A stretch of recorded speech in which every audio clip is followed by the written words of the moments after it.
Puebla no es Michoacán, por fortuna. Sin embargo, tampoco estamos exentos de correr los riesgos que supone la actuación de los grupos delictivos en todo el territorio nacional. Ayer, la Secretaría de Gobernación confirmó que hay por lo menos 2 presidentes municipales que han solicitado el apoyo de las fuerzas estatales para conservar la seguridad y la gobernabilidad en sus distintas demarcaciones. Se trata del presidente municipal de Huixcolotla, Delfino Manuel Alejandro Porras Florentino, que milita en el Movimiento de Regeneración Nacional, y el de Elosochitlán, Daniel Hernández del Partido del Trabajo. En el primero de los casos, ya 3 elementos de la policía municipal fueron abatidos en una emboscada protagonizada por grupos delictivos. Después se supo que la totalidad de los elementos uniformados decidieron renunciar a sus responsabilidades, merced del ambiente de zozobra que existe en ese lugar, que hay que decirlo, se encuentra inscrito en el Triángulo Rojo, como se le ha denominado, desde el año 2012, cuando comenzó a crecer el fenómeno delictivo del robo de hidrocarburo, que luego se popularizó como con el delito del huachicol. Eso es lo que ocurre allá en el municipio de Huixcolotla, y en Elosochitlán, que está en la Sierra Negra del territorio poblano, también hace aire. Sin embargo, hay que destacar una circunstancia a la que no podemos cerrar los ojos.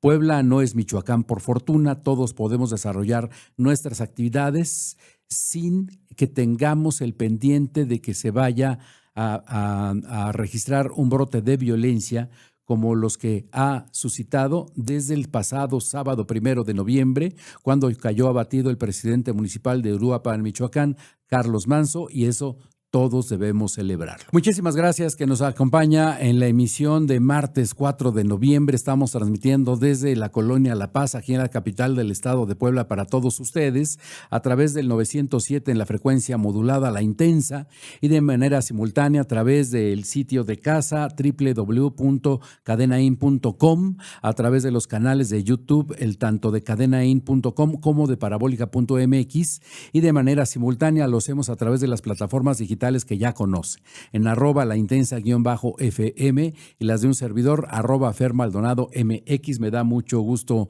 saludarle en esta muy fresca mañana. Quizás hayamos amanecido con una temperatura promedio de 8 grados centígrados, y para quienes no estamos acostumbrados a este clima, pues la verdad es que sí se siente, sobre todo para quienes pertenecemos a una generación para la cual ya no es fácil encontrar refacciones.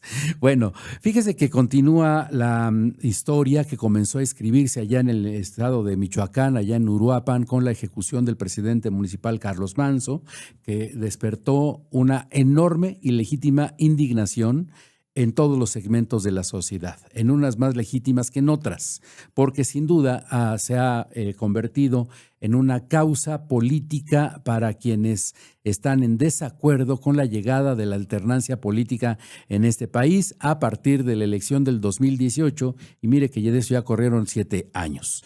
Ha continuado construyéndose una historia, una narrativa que bien podría llevar como título de la guerra de clases a la guerra de frases, porque se ha venido alimentando de manera simultánea, casi sistemática, un ataque al gobierno federal y a sus principales protagonistas, entre quienes desde luego se encuentra la presidenta Claudia Sheinbaum. Pero antes de comenzar con esta conversación, nos acompaña en esta ocasión un especialista en materia de redes sociales en el ecosistema. Quiero recordarle que en el programa Destrozando la Noticia hay 5 pases dobles para la pelea de título mundial del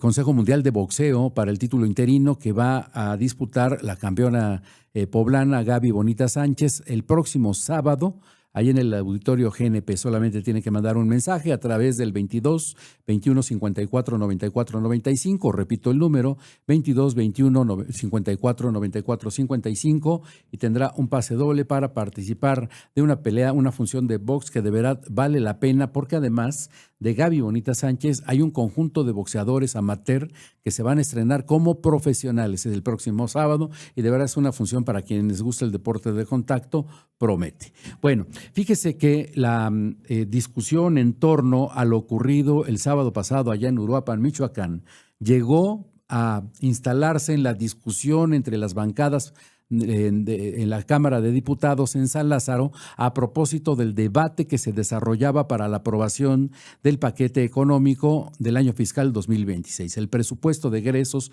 del próximo año fue hecho a un lado para instalarse como la continuación de una batalla declarativa entre los grupos de oposición y quienes pertenecen al grupo parlamentario de mayor peso político en el ámbito legislativo, que es Morena, PT y Partido Verde y algunos aliados más.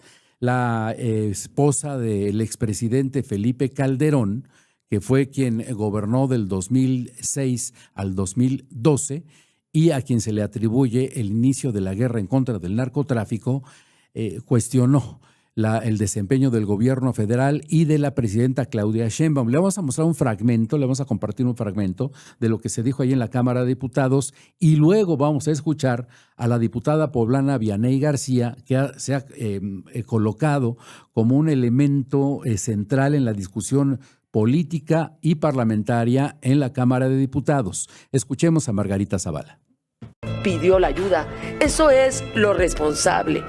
Y sí, lamento mucho que no haya responsabilidad de Estado, seriedad de Estado, dignidad de Estado para enfrentar no solo al crimen organizado, sino a un pueblo dolido como es el de Uruapan, como es el de Michoacán.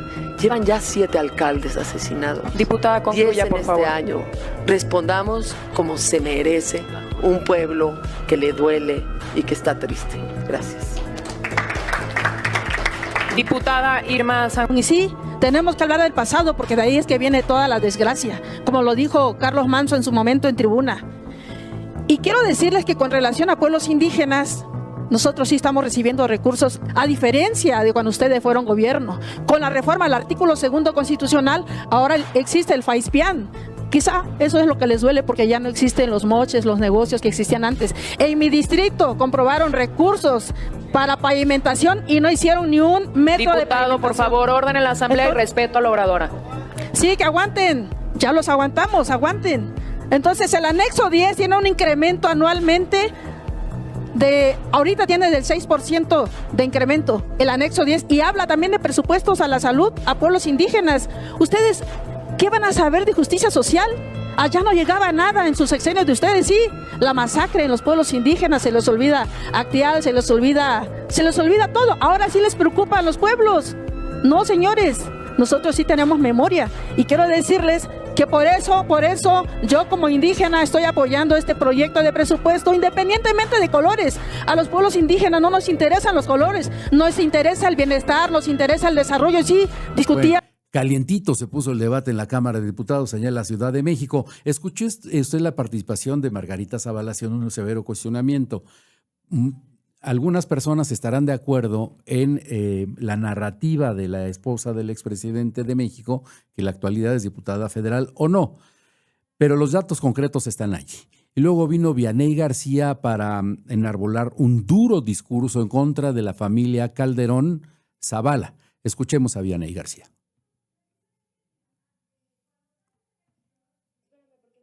Algo sucedió con Vianey que seguramente se sonrojó de todo lo que hemos dicho en la cabina sobre su participación. Recordemos que Vianey fue quien ya sacó de sus casillas a Xóchitl Gálvez en una discusión en Grupo Fórmula, cuando le dijo como candidata presidencial del PRIAN. Y entonces ahí cuando fue que nos reveló Xóchitl Gálvez que le incomodaba que le dijeran que había sido candidata presidencial del Partido Acción Nacional y del Partido Revolucionario Institucional. Es una cualidad de Vianey sacar de sus casillas a los opositores. Vamos a escuchar a Vianey.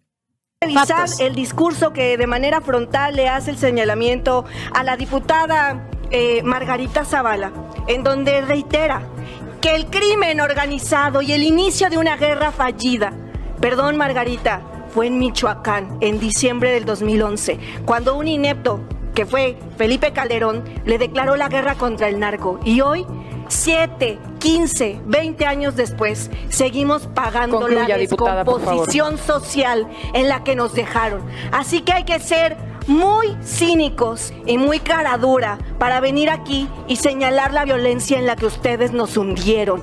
Estamos recomponiendo este país y lo vamos a seguir haciendo, aún a pesar Concluya, de todo diputada, por lo que favor. nos quieran venir y poner en contra, porque estamos del lado correcto de la historia y con la cara en alto vamos a votar a favor de este presupuesto, porque nosotros no somos iguales, ni nunca seremos ni tantito de lo mierda de lo que ustedes han sido. Es cuanto, Concluya, presidenta. diputada. Yo creo que un Estado... Bueno, un así Estado, fue como se desarrollaron las cosas ayer en la Cámara de Diputados. Es tiempo de hacer una pausa en Destrozando la Noticia. Regresamos de inmediato.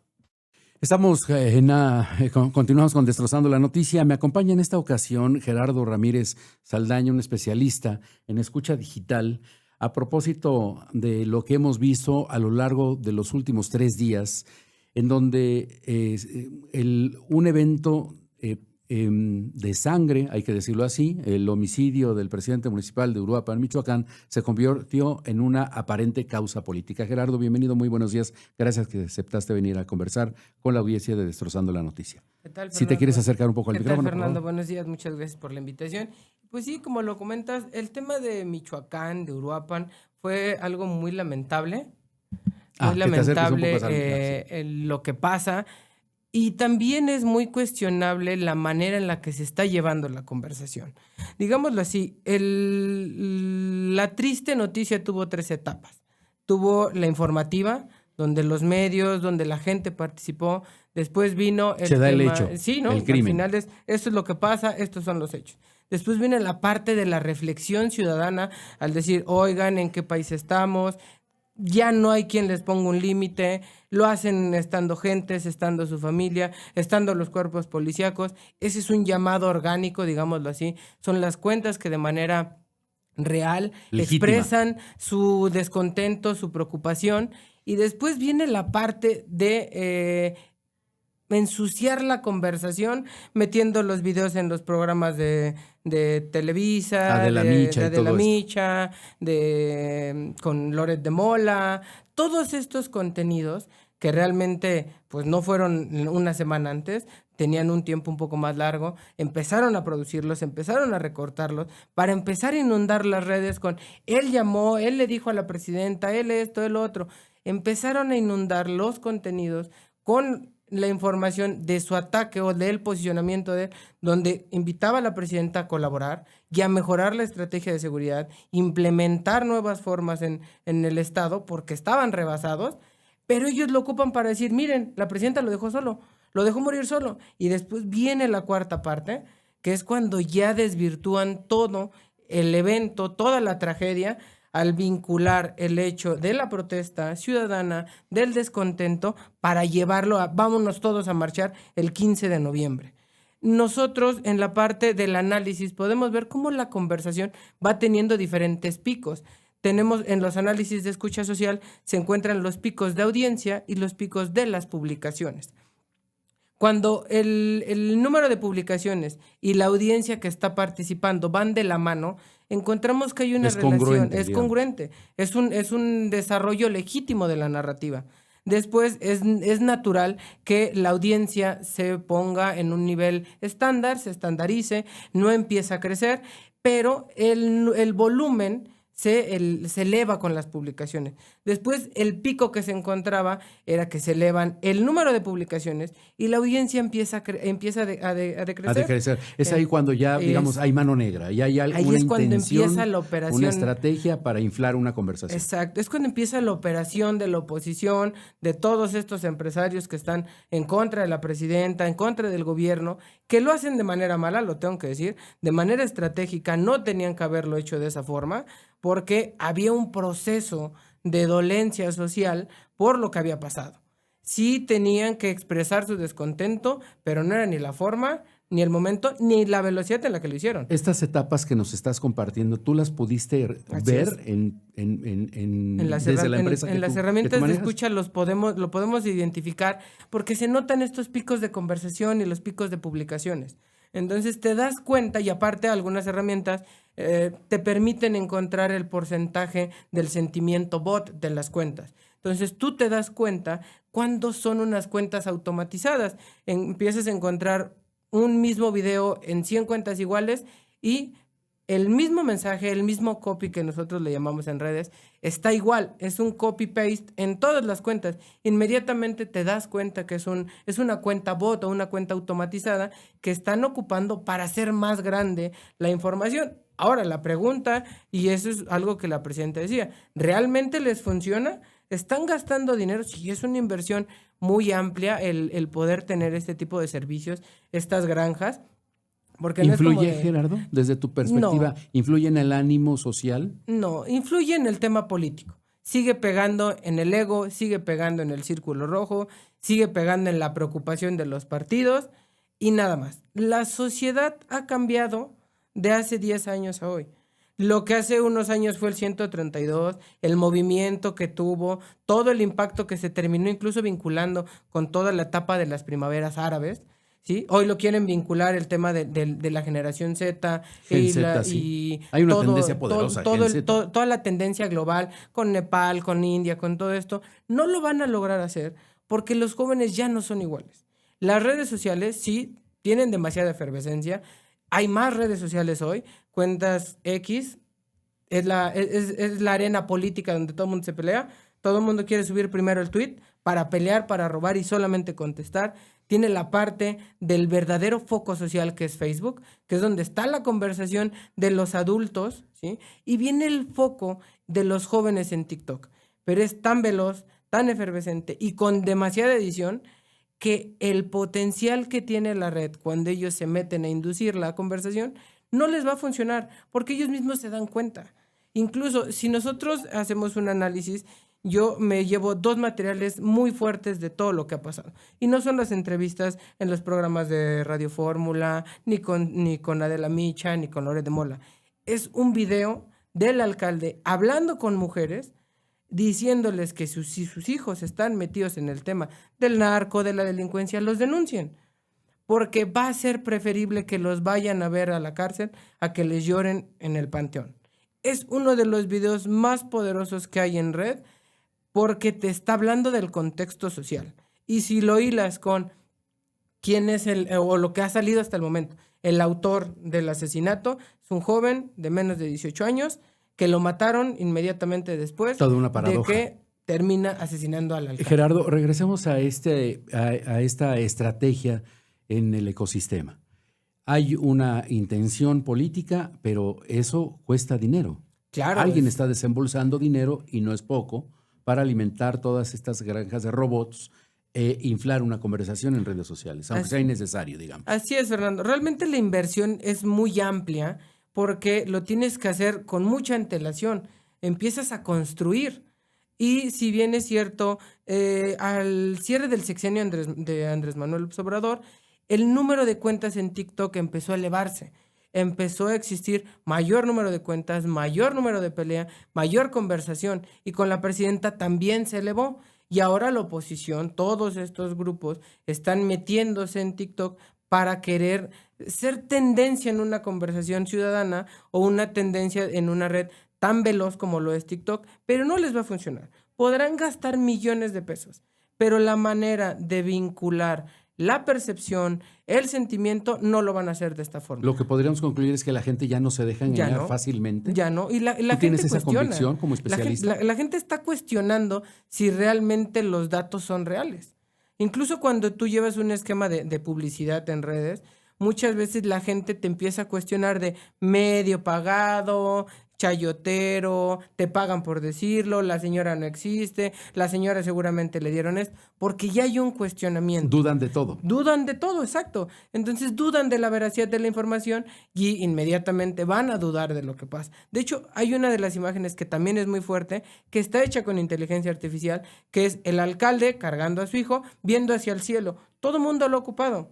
No hace falta ser un estratega ni un especialista para darse cuenta inmediatamente que hay una edición con inteligencia artificial. Sí, no es la oportunidad de un fotógrafo profesional que captó el momento. Claro, se puede notar inmediatamente la edición con inteligencia artificial. Hay otra imagen que me parece, sospecho, también está prefabricada, que es la del joven que está sometido en el piso dentro del Palacio de Gobierno de Morelia, y está haciendo con el dedo índice así. De hecho, ese es un evento que está en Morelia como tal, que es una protesta también, y que también lo están llevando, incluso lo están queriendo llevar en la cobertura de los medios. Esta foto debe de llevarse el Pulitzer, por todo lo que representa, ¿no? Pero no es real. No, ese sí es real. Esa foto es real, está grabada dentro de las instancias del Palacio. Digamos de que como Michoacán. sistema es legítimo, Así, ¿sí? como un símbolo de la protesta Así social. es. Sí, porque al final están dentro, ¿no? Están quejándose. Y El problema es la diferenciación para quienes no tenemos la habilidad, como lo es el caso de Gerardo Ramírez, diferenciar entre una imagen que no es real y una producida en una inteligencia artificial, y la otra la oportunidad, la astucia y el olfato del fotógrafo profesional. claro. Y además, cada vez la inteligencia artificial se nutre de herramientas, se nutre de muchos contenidos y perfecciona las cosas. Entonces, si nosotros vemos la imagen que está circulando en redes donde Carlos está cargando a su hijo, hay muchas facciones que parece que le pusieron el embellecedor a la foto.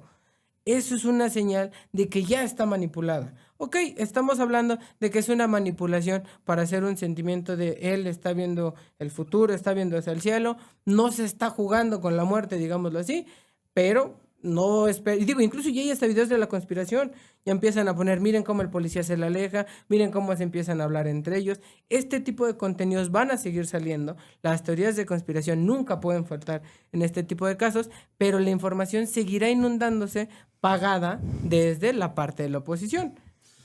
¿Cuánto tiempo le das a este tipo de estrategia, particularmente en este evento? El homicidio de un presidente municipal como el de Uruapan. Que tenga vida orgánica va a llegar el día viernes, no hay más, porque al final el descontento, tristemente se normaliza la situación en el país, pero van a volver a intentarlo activar después del 10 de noviembre para De ver aquí si al lo 15, jalan, el día de la marcha. para ver si lo jalan y lo vinculan otra vez con la marcha. ¿No? Y vamos a encontrar todo lo que ha pasado en Michoacán, toda la gente que ha tenido un triste desenlace, para revivirlos y llevarlos con el pretexto a la marcha.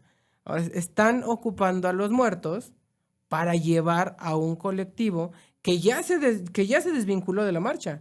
O sea, oigan, nosotros estamos en contra, los voceros de Generación Z dijeron, oigan, no estamos metidos con ningún partido, no estamos apoyando ninguna fracción parlamentaria, es un descontento social, pero no nos metan a la marcha queriendo llevar todo lo que está pasando actualmente. El tema es sumamente amplio e interesante porque estamos viendo cómo es que un fenómeno viral en las redes sociales está llegando a los medios de comunicación tradicionales como la televisión, la radio y la prensa escrita. De ello vamos a continuar conversando a lo largo de los próximos días con toda seguridad. Gerardo, muchísimas gracias que aceptaste venir a compartirnos todo esto que tú has podido observar a partir del análisis del sentimiento en redes sociales, y ojalá no sea la última vez que nos visites. Muchas gracias, era un gusto estar por aquí. Llegamos a la parte final de Destrozando la Noticia. Les recuerdo que mañana tenemos una cita en punto de las 9:30 de la mañana. Que pase muy buen martes.